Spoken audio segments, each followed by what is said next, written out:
খুলতে হবে না। কোথায় এসছো তুমি? আমি নাগরদোলনায় চড়তে। এটা তো ট্রেন দেখাতে নিয়ে এসেছি। এটা ট্রেন দেখাতে। ঠিক আছে। নমস্কার বন্ধুরা, ফ্লোরেন্স ডেইলি লাইফ চ্যানেলে আরও একটি ব্লগে তোমাদেরকে স্বাগত জানাই। ট্রেনে করে কোথায় যাবে? আমি ট্রেনে করে দীঘায় যাব, নাগরদোলনায়। দীঘায় নাগরদোলনা চড়তে যাবে? হ্যাঁ। আচ্ছা। ভিডিওর শুরুটা দেখেই বুঝতে পারছো যে আজকের ব্লগটা শুধু ঘুরু ঘুরু মজা মেলা এইসব করেই কাটিয়েছি। তো মেয়েকে ট্রেন দেখতে কেমন হয় সেটা দেখানোর জন্য নিয়ে এসেছিলাম রেল লাইনের সাইডে। আমাদের বারাসাত রেল লাইনের যে এটা রয়েছে সেখানে বেশ দেখলাম সুন্দর বসার জায়গা, সবাই সন্ধ্যাবেলায় বসে গল্প করে, আড্ডা ইয়ার্কি মারে বন্ধুরা মিলে। তো আমরা মেয়েকে নিয়ে গেছিলাম ট্রেন দেখানোর জন্য। আর এখন যেটা দেখছো সেটা হচ্ছে তার আগের দিনের ব্লগ, আগের দিনের ভিডিও। আগের দিন আমরা ওকে নিয়ে মেলায় গেছিলাম, আর আমিও ডেলিভারির পরে প্রথম বেরিয়েছিলাম ঘুরতে নিয়ে। বাবুকে নিয়ে বেরোনো তো হয় না, সেই জন্য ভাবলাম যে যাই ওকে একটু নিয়ে বেরিয়ে আসি। হাত ধরে আসো? আচ্ছা চলো।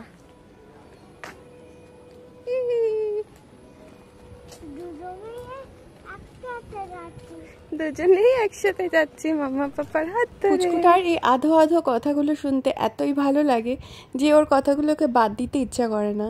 কারণ কি, এগুলো তো ভিডিওতে থেকে যাবে আর এগুলো স্মৃতি হয়ে থেকে যাবে। ভবিষ্যতে ও দেখতে পাবে কীভাবে কথা বলতো, কি বলতো আধো আধোভাবে। তো এখানে আমরা চলে এসেছি মেলায়। এটা হেলাবরতলায় হচ্ছিল রথের মেলা। মেলা মানেই ঠেলা খাওয়া। এত যে ভিড় ছিল মেলায়, সুন্দর সুন্দর গাছ বসেছিল, আর গাছ দেখলেই আমি তো পাগল হয়ে যাই জানো তোমরা।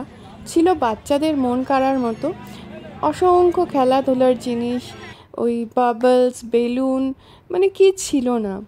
আর বড়দের জন্য ছিল নাগরদোলনা। আর মেলার যে প্রধান আকর্ষণ জিলাপি, নিমকি, গজা, সেগুলো তো তোমরা দেখতেই পাচ্ছ আমার ভিডিওতে। কি সুন্দর করে সাজিয়ে নিয়ে বসেছে দোকানগুলো।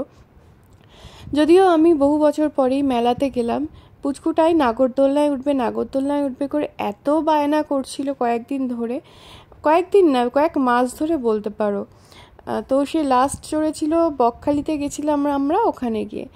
আর মেলায় যে খেলার জিনিসপত্র, বাচ্চাদের নানান রকম জিনিসপত্র, ও তো দেখে বলছে সব আমার সব আমার। আর যাই দেখছে পাপা এটা কিনে দাও, মাম্মা এটা কিনে দাও। তো আমরা ওকে খেলনার একটা ছাতা মতো কিনে দিয়েছিলাম, সেটা সবার শেষে। আর এখানে ওকে ওর জন্য একটা হেয়ার ব্যান্ড কেনা হচ্ছে। তো ও নিজেই চুজ করছে, ওর মেয়ে তো, ওর পিঙ্কি জিনিস পছন্দ আমাদের মতো। তো এই পিঙ্ক হেয়ার ব্যান্ডটা ন্যাড়া মাথায়ও পরে নিয়েছে। আর এই যে ওর পছন্দের বাবলসগুলো, এটা যে ও কী পছন্দ করে যেখানেই যাক ওর কাছে একটা থাকলেও আবার যখন দেখে আবার ও সেটাই চায়। তো সবসময় তো এগুলো দেওয়া ভালোও না, কিন্তু এবারে দিয়েছিলাম। আর এখানে দেখতে পাচ্ছ সে তার প্রিয় নাগরদোলনায় উঠেছে। তার ছোটোবেলাকার এগুলোই তো মানে স্মৃতি। আমরাও ছোটোবেলায় চড়তাম, ও এখন চড়ছে। তো বড় হয়ে গেলে হয়তো এগুলো আর ভালো লাগবে না, কিন্তু ছোটোবেলায় যে আনন্দটাও পাচ্ছে ওটা ওকে দিতে পেরে আমরা খুব খুশি হলাম। আর এখানে গরম গরম জিলাপি ভাজা হচ্ছে। জিলাপি তো আমার কি বলবো, ভীষণই প্রিয় আর ভীষণই লোভের একটা জিনিস। তো নিয়েছিলাম জিলাপি, আর সাথে একটু বাদাম ভাজাও নিয়েছিলাম। আর এখানে দেখতে পাচ্ছ মোমোর একটা দোকান, মোমোর সাথে নানান রকম খাবার ছিল। তো আমরা ভাবলাম একবার মোমো নিয়ে ট্রাই করে দেখি। ওই জন্য 1 প্লেট মোমো নিয়েছিলাম যদিও, কিন্তু মোমোটা খেতে একেবারেই ভালো লাগেনি, কোনো রকমে খেয়েছিলাম। আর এই যে এখানে বাদাম ভাজা নিচ্ছি বাড়ির জন্য। ওই জিলাপি, বাদাম ভাজা আর গজা নিয়ে ফিরেছিলাম। তো এটাই হচ্ছে মেলাতে তো এই ছোটো ছোটো জিনিসগুলোই আনন্দের।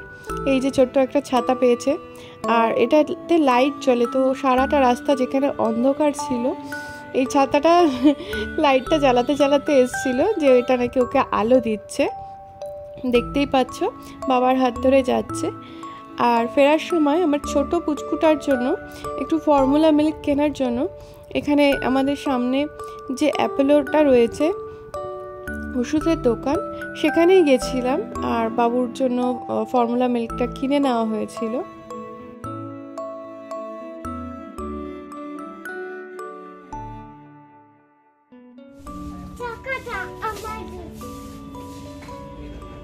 কি আছে?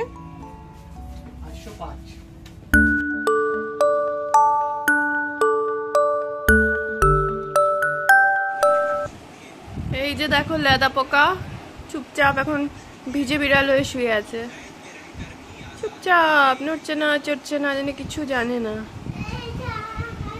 এই ভিগে ফেললি।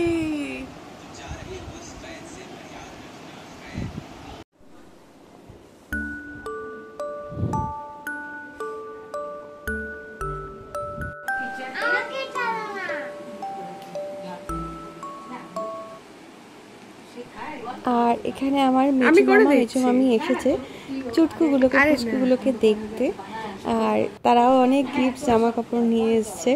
আর আগেই বলেছি যে ছেলের জন্য যাই আনা হয় প্রত্যেকটার উপরে আমার মেয়ে আগে হামলা করে, বলে সবগুলোই ওর। তো আমরাও সেটাই ওকে বোঝাই, হ্যাঁ ঠিক আছে চলো তোমারই, যাতে ও কষ্ট না পায়। আর এটা পরের দিন সকালে বাবু সকালে আমার মধ্যে চা খাচ্ছে, বিস্কুট দিয়ে ভিজিয়ে ব্যালকনিতে বসে। চা খেতে ভালো লাগে? চা খেতে ও পছন্দ করে, কিন্তু চাটা যতটা ওকে কম দেওয়া যায় সেটাই আমরা চেষ্টা করি। কিন্তু আমরা যখনই চা খেতে বসি তারও চা চাই, আমাকে চা দাও আমাকে চা দাও করতে থাকে। আমরা খুব অল্প একটু চা দিই, সাথে বিস্কুট দিই। আর এই ফুলগুলো ওই যে বলেছিলাম ছাদে যেগুলো ছিল সেখান থেকে কয়েকটা ডাল তুলে এনেছিলাম, এনে আমি টবে লাগাইও নি, জাস্ট ফেলে রেখেছিলাম। তো ওই টবের মধ্যে ওই অবস্থাতেই ফুটছে, দেখি ওইগুলো বসিয়ে দিতে হবে। আর এদিকে অভি ছোটটাকে নিয়ে এই যে বাবুর যে ছোটোবেলার যে গাড়িটা ছিল সেটার মধ্যে সেট করার চেষ্টা করছিল, কিন্তু ও এত ছোট, ওখান থেকে পড়ে যাওয়ার একটা চান্স ছিল। তো আমার মেয়েই তার মধ্যে উঠে আবার তার ছোটোবেলার স্মৃতিচারণা করেছে।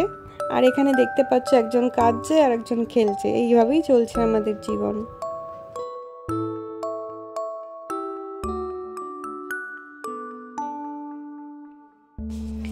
এরপর আমরা বিছানার চাদরটাকে একটু পাল্টে নিলাম। তারপরে অনেক দিন পরে আজকে মানে ডেলিভারির পরে প্রথমবার বাইকে করে বেরিয়েছি, মানে সাহস বলবো বা দুঃসাহস বলবো জানি না। তো বেরিয়ে পড়েছিলাম, কারণ কি না বেরোলে কোনো না কোনো দিন তো বেরোতেই হবে। তো ভাবলাম বেরোবোই যখন আজকেই কেন নয়, আর বাইকে করে যাতায়াত করতে সুবিধাও হয়। তো অনেক দিন পরে বেরিয়ে ভীষণই ভালো লাগছিল বাইকে চড়তে। আসলে এরকম আগে তো দুজনে কত ঘুরে বেরিয়েছি, তারপরে অনেক দিন সব কিছু বন্ধ হয়ে গেছিলো, একটা বাধ্যবাধকতা, হ্যাঁ সব কিছুতেই মানা নিষেধ এসে গেছিলো। যাই হোক আবার অনেক দিন পরে নিজেকে ফ্রি লাগছে। তো ফেরার পরে স্নান খাওয়া করে একটু শুয়েছিলাম, একটা ওয়েব সিরিজ দেখছিলাম টিভিতে। তার মধ্যেই হঠাৎ করে দুপুরবেলা ভীষণ জোরে বৃষ্টি নামলো, দেখতেই পাচ্ছি কতটা জোরে নেমেছে। তো যাই হোক সন্ধ্যাবেলা আবার একটু বেরিয়েছিলাম, এখানে দেখতে পাচ্ছ পুচকু তার বাবার সাথে এটিএমে ঢুকছে, আর এটিএমের ভিতরে কিভাবে কি কাজ হয় সব তার ভীষণ জানার আগ্রহ, সব দেখছিল খুঁটিয়ে। আর আজকেও বিকালে আমরা রথের মেলায় গেছিলাম। আজকে রথের মেলা দেখতে গেছিলাম রথতলায়, এটা সবচেয়ে পুরনো মেলা আর বেশ বড় হয়, কিন্তু দেখতেই পাচ্ছ মানে মেলার ভিতরে এত কাদা প্যাচে যে আমরা আর ভেতরে ঢোকার সাহস দেখায়নি। জাস্ট সামনেই যে নাগরদোলনাটা ছিল তাতেই বাবুকে একটু চড়িয়ে তাড়াতাড়ি করে ফিরে এসেছিলাম। তো বন্ধুরা ব্লগটা একটু বড় হয়ে গেল, আজকে আর বেশি বড় করছি না, আজকে এখানেই শেষ করছি। সবাই ভালো থেকো, সুস্থ থেকো, আবার তোমাদের সাথে পরের ব্লগে দেখা হবে। ততক্ষণের জন্য বাই। আর আমার ব্লগটা যদি ভালো লাগে প্লিজ আমার চ্যানেলকে সাবস্ক্রাইব করে আমাকে একটু